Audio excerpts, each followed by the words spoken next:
Fast track আদালত এই কাৰণেই গঠন কৰা নাই যে কিবা কাৰণত যদি অভিযুক্তসকলে জামিন পাই যায় তেতিয়াহ'লে চৰকাৰখন খলঠেকত পৰিব। ফাষ্ট ট্ৰেক আদালত চৰকাৰে কেতিয়া গঠন কৰিব? যেতিয়া ফাষ্ট ট্ৰেকত এই প্ৰক্ৰিয়াটো চলিব, নিৰ্বাচনৰ শেষত যেতিয়া দীঘলীয়া প্ৰক্ৰিয়াৰে ইয়াৰ বিচাৰটো চলি থাকে। নিৰ্বাচনৰ আগত এই বিচাৰ প্ৰক্ৰিয়া ক্ষিপ্ৰ হ'লে চৰকাৰখন ক'ৰবাত খলঠেকত পৰিব বুলি ফাষ্ট ট্ৰেক গঠন কৰা নাই। মুখ্যমন্ত্ৰীয়ে ফাষ্ট ট্ৰেক আদালত গঠন কৰিব। কেতিয়া গঠন কৰিব? নিৰ্বাচনৰ ঠিক আগে আগে। তেওঁ ক'ব তেতিয়া যে আমিতো ক'লোৱেই ফাষ্ট ট্ৰেক আদালত আমি গঠন কৰিলোঁ, এতিয়া ন্যায়ালয়ে ৰায় দিব, মইতো ৰায় নিদিওঁ, অসম চৰকাৰে ৰায় নিদিয়ে। ন্যায় কোনে দিছে? চাৰ্জশ্বিট কোনে দিছে? বিজেপিয়ে দিছে। আজিলৈকে জামিন কিয় হোৱা নাই? বিজেপিৰ কাৰণে হোৱা নাই। এতিয়া কনস্পিৰেচি চলি আছে যেনে তেনে ইলেকশ্যনৰ আগত যাতে জামিন হ'ব পাৰে। সেইকাৰণে মই কেছ বেলেগ কোৰ্টত দি দিব চিফ জাষ্টিছ মহোদয়ক ৰিকুৱেষ্ট কৰিম, বাট ৰিক্স will be with the people who are demanding this. তেওঁলোকে ৰিক্স ল'ব লাগিব, কাৰণ আমাৰ উকিলবিলাকে মোক কোনেও কোৱা নাই 10 মিনিটৰ কাৰণে সমাধিত লাইট গ'ল, এনেকুৱা কৰিলে যেন আমি লাইটে কাটি দিলোঁ। তাৰমানে কনষ্টেণ্টলি জুবিনক শান্তিত থাকিব নিদিয়ে। ভাওনা এখনকে কৰিম বুলি আমি আহিছিলোঁ। আমিতো যিমানখিনি যাৱতীয় বয় বস্তু লাগে আমি সকলোখিনি লৈ আহিছিলোঁ। যিহেতু ইয়াত চাউণ্ড নাপায় বুলি কৈছে, আমি চাউণ্ড তাৰ পৰা লৈ আহিছোঁ। আৰু আপোনাৰ ইয়াতে মানে যিমানখিনি আমাৰ কৰিব লগা কাম আছে আমি গোটেইখিনি লৈ যাওঁ। লাইটৰ কানেকশ্যনটো আমি ইয়াতে পাম বুলি ভাবিছিলোঁ, আৰু DG2 কানেকশ্যন আমি পাম বুলি ভাবিছিলোঁ। DG2 তেলটো আমি যোগাৰ কৰিছোঁ নিজে, কিন্তু এতিয়া ইয়াত আহি দেখিছোঁ যে আমাৰ DG2 বেয়া।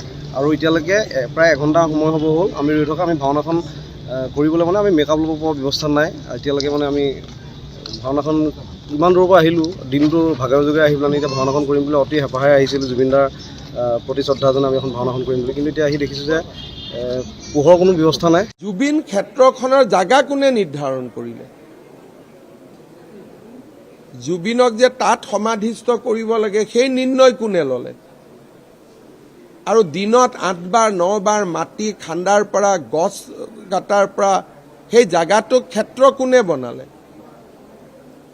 বিমল বৰা, মই, কেশৱ মহন্তইতো দিনে ৰাতিয়ে কামত লাগি থাকিলোঁ।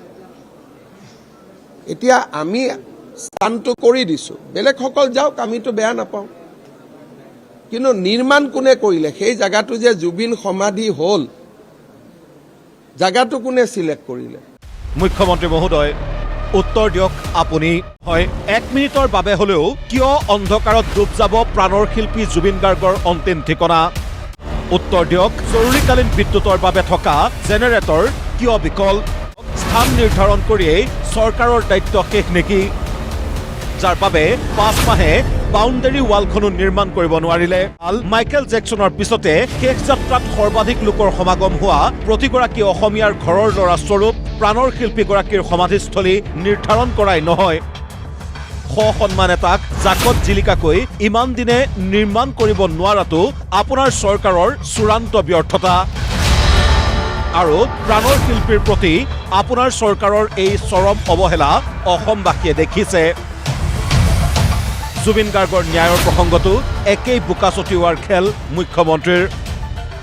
আনহে নালাগে জুবিন গাৰ্গৰ পৰিয়াল, উকিল সন্থা তথা উচ্চ ন্যায়ালয়ৰ ন্যায়াধীশসকলকো কাঠগড়াত তোলাৰ নিকৃষ্ট প্ৰয়াস মুখ্যমন্ত্ৰীৰ।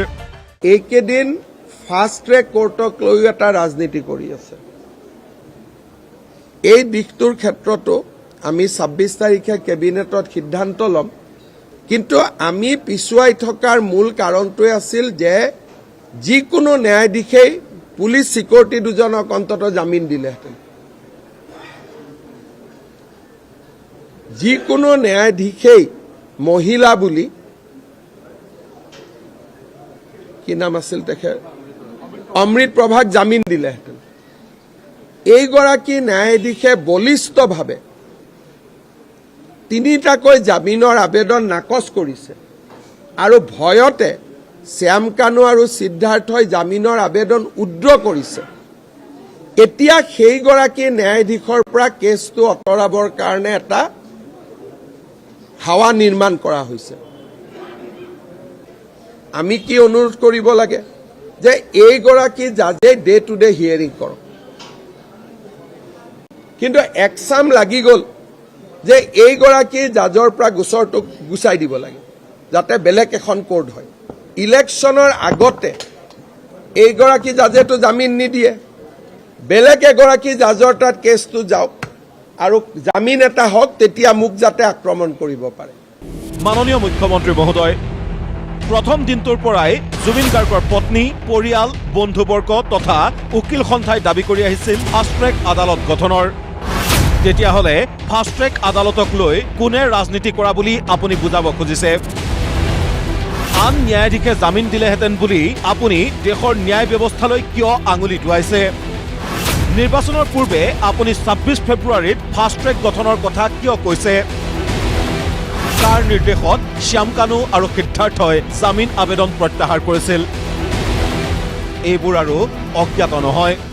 ফাষ্ট ট্ৰেক আদালত এইকাৰণেই গঠন কৰা নাই যে কিবা কাৰণত যদি অভিযুক্তসকলে জামিন পাই যায় তেতিয়াহ'লে চৰকাৰখন শলঠেকত পৰিব।